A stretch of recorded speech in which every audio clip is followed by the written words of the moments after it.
तो आनंद कब आएगा?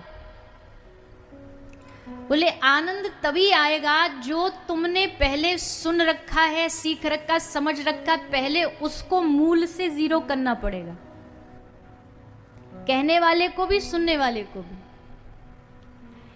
क्योंकि भरे पन्नों पर, भरे हुए पेज पर कुछ नहीं लिखा जाता। लिखने के लिए क्या करना पड़ेगा? पन्ना खाली रखना पड़ेगा, क्योंकि खाली पर ही कुछ नया लिखा जाता है। तो हमको भी अपने मन को, अपनी बुद्धि दिमाग को खाली रख करके कि बोले भैया हमको जो आता वो हटाओ, अब कुछ आगे, कुछ नया, कुछ भगवत लीला और अच्छी सुनाए, और आपको भी हटाना पड़ेगा। हम जानते हैं आप बहुत विद्वान, बहुत सारी चीजों को सुने समझे बैठे होगे, पर जब भी कथा में आएंगे तो शुरुआत तो शून्य से ही होगी, जीरो से ही होगी, मूल से ही होगी, आधार से ही होगी। तो आज उस कथा का आधार है। आज पहला दिन क्या होता है? प्रथम दिन, पहला दिन तो इंट्रोडक्शन होता है, थोड़ा आप वक्ता जी को जान लो, वक्ता जी आपको जान ले। एक दिन तो वक्ता को, श्रोता को समझने में ही निकल जाता है कि इनको क्या सुनना है, इनको, इनकी रुचि किसमें है। तो आज का वो दिन है, हम आपसे थोड़ा थोड़ा समझें, आप हमसे थोड़ा थोड़ा समझो। और वैसे भी हम आए हैं वृंदावन से, ब्रजभूमि से। अब देखो, जिसके शहर की जो चीज प्रसिद्ध होती है वो वही तो दे सकता है। आपके सूरत में देखो क्या एक से एक बढ़िया प्रसिद्ध चीजें हैं। भोजन क्या, एक आपके गुजरात में कहावत है ना कि सूरत नु जमन अने काशी नु मरण। हमको भी गुजराती ठीक ठाक आती है, मारवाड़ी भी ठीक ठाक आती है। अब क्या करें, जैसा देश वैसा भेष। बंगाल जाते हैं, वहाँ बंगाल में सुना देते हैं 2-4 भजन, बंगाल वाले खुश हो जाते हैं। गुजरात आते गुजराती में, मारवाड़ियों में मारवाड़ी में सुना देते हैं। तो सब जगह थोड़ा थोड़ा सा ले रखा है, थोड़ा थोड़ा समझ रखा है। तो जिस शहर का, अब देखो सूरत का भोजन, सूरत के वस्त्र, सूरत के हीरा डायमंड सब जगह प्रसिद्ध है। अब यहाँ की बात करेंगे तो यही बातें तो याद आएंगी। और अगर कोई हमसे पूछे कि भैया आपके वृंदावन में खास क्या है,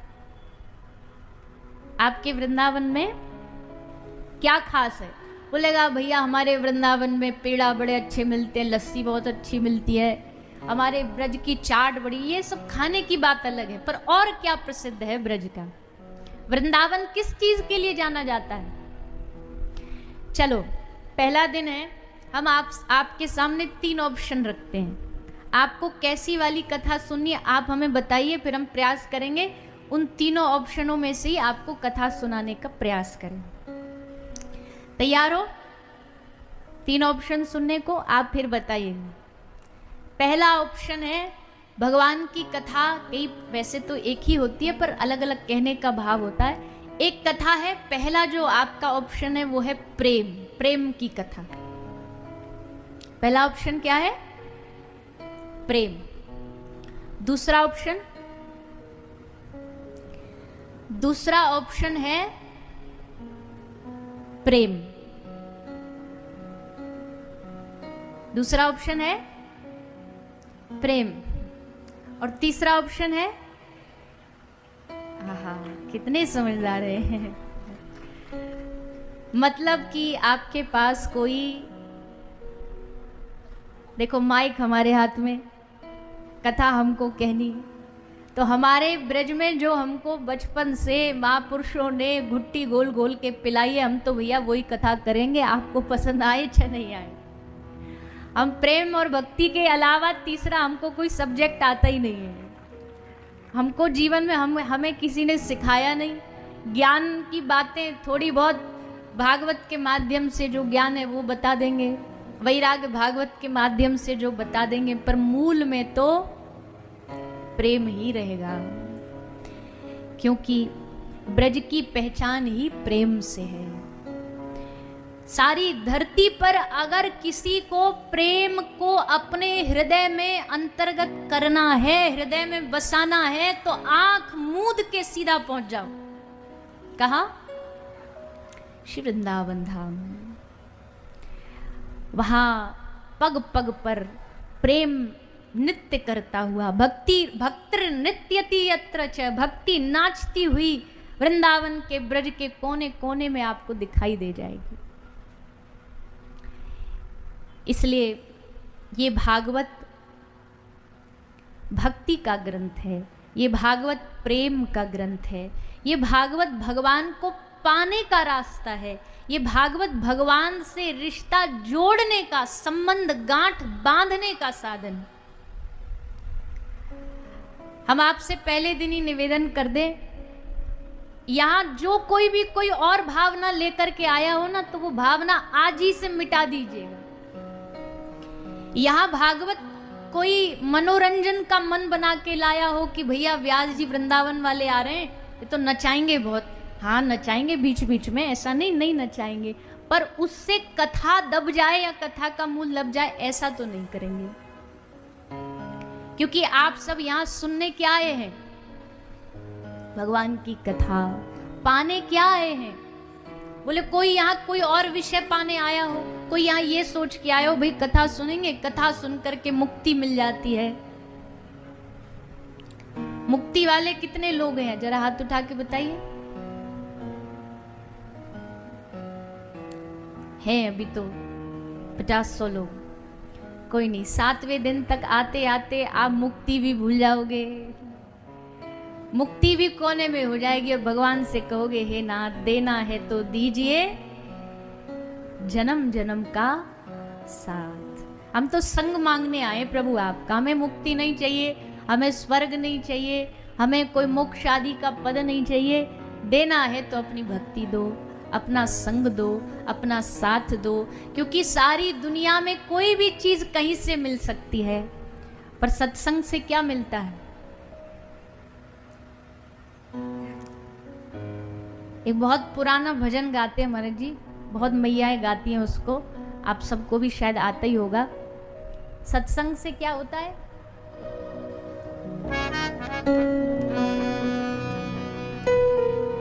सांवरे से मिलने का सत्संग ही बहाना है, सांवरे से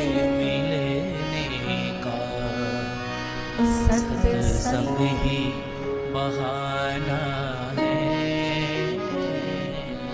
दुनिया वाले क्या जाने मेरा रिश्ता पुराना है, दुनिया वाले क्या जाने मेरा रिश्ता पुराना है। सांवरे से मिलने का सत्संग ही बहाना है, सांवरे से मिलने का सत्संग ही। ये भगवान का मीटिंग पॉइंट है। यहाँ भगवान मिलते हैं, यहाँ भगवान अपना परिचय कराते हैं। बोले हम कैसे माने ये बात? कोई शास्त्र में कहीं लिखा हो तो बताइए। बोले हाँ सुनिए। हाथ जोड़ करके देवर्षि नारद जी भगवान से निवेदन करते, हे नाथ ये सारे कलयुग के जीव आपको यथा यहाँ तहां ढूंढते रहते हैं। कोई कहता भगवान यहाँ मिलेगा, कोई कहता गुफा में मिलेगा, कोई कहता वन में मिलेगा, कोई कहता तट पे किसी गंगा जमुना के तट पे। आप मिलते कहाँ हो? एक बार आप अपने मुख से बता दो। कम से कम इन सब जीवों के हृदय में ये बात बैठ तो जाएगी, ये भटकेंगे तो नहीं, ये बेचारे जीव कंफ्यूज तो नहीं होंगे। कोई कह रहा है कोई रास्ता, कोई कह रहा है कोई, आप बता दीजिए अपने मुख से। तो भगवान ने क्या कहा? ना हम वसामि वैकुंठे योगी नाम हृदये न च मद भक्ता यत्र गायन्ति तत्र तिष्ठामि नारद। भगवान का एक घर कौन सा है? वैकुंठ, वैकुंठ पति है भगवान। बोले आप कहीं कहीं भी नहीं, यहाँ तो मिलते ही मिलते होगे। ठाकुर जी कहते मिलते तो हैं, पर मान लीजिए किसी को एकदम इमरजेंसी हो, तो इमरजेंसी में भगवान कहाँ मिलेंगे? वैकुंठ में रहता हूं, पर कभी कभी काम पड़ गया तो छोड़ के भी चला जाता हूं। बलि ने कहा प्रभु आप हमारे द्वारपाल बनो, तो प्रभु वैकुंठ का पद छोड़ के द्वारपाल बन गए, खाली पड़ा वैकुंठ। तो अगर कोई अति अति मजबूरी का कार्य, इमरजेंसी हो, तब आप मिलोगे ही मिलोगे, ऐसी कोई जगह बताओ। तो भगवान ने कहा ना हम वसामी वैकुंठे, वैकुंठ में रहूंगा पर हर समय मिलूं, कोई गारंटी नहीं।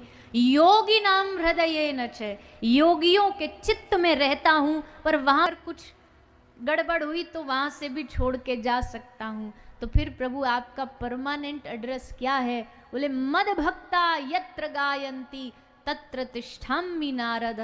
जहां मेरे इतने सारे भक्त समूह में बैठ करके मेरी कथा सुनते हैं, मेरा नाम संकीर्तन करते हैं, उस जगह में नारद मिलूंगा ही मिलूंगा, ये मेरा वादा है।